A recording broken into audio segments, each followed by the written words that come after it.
Approach Veterans Day, Wish TV is proud to celebrate our heroes who have served in the military. Indianapolis is one of the nation's top cities when it comes to paying tribute to the men and women in uniform, and there's one person who has the top responsibility of keeping those memorials in perfect shape.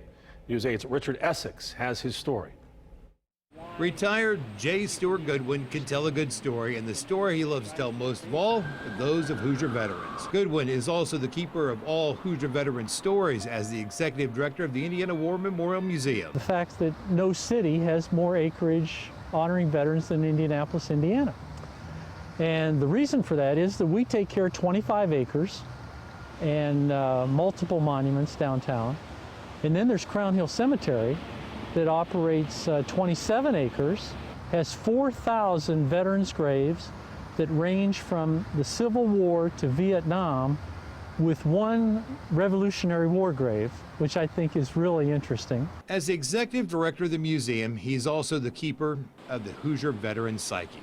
If I am talking to people that never served, and that's 90% because only 1 out of 10 people who live in our country have served in the military today, 1 out of 10. We call it the 90-10 rule. We think it's time for the 90% to learn about what the 10% did so we can all live free. It has long been said that Indiana is second only to Washington, D.C. in the number of veterans monuments. There are currently 46 monuments and plaques here in the state.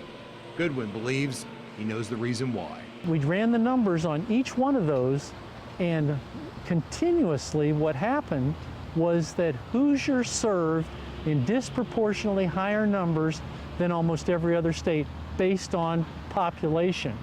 Even today, we're the 16th largest state in the country population-wise.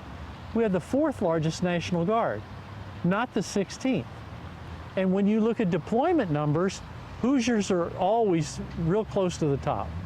So they get it. They understand what it means to protect their state and their nation. The first American military casualty in World War I was a Hoosier. Corporal James Bethel Grisham, and he went by Bethel, he went by his middle name, and so he was from Evansville, Indiana. And he was killed, he was the first American killed in France. And so what happened was that he was buried in France, and then after the war he was repatriated. He was exhumed and brought back. And so the tomb that's built up there, his family decided that they wanted him to be buried in the family plot in Evansville. So his name is on the tomb, and but he's not there. Patriotism can't be measured in number, but Goodwin believes he has a test. Hoosiers are down-to-earth, solid citizens. And I don't know that I've ever been anywhere where the people are more patriotic than they are here. I think if you and I picked up an American flag and we started walking down the street, there wouldn't be too long for people to be following us. Goodwin is retired from the Air Force, the Air National Guard, and he has no intention of retiring for the War Memorial anytime soon.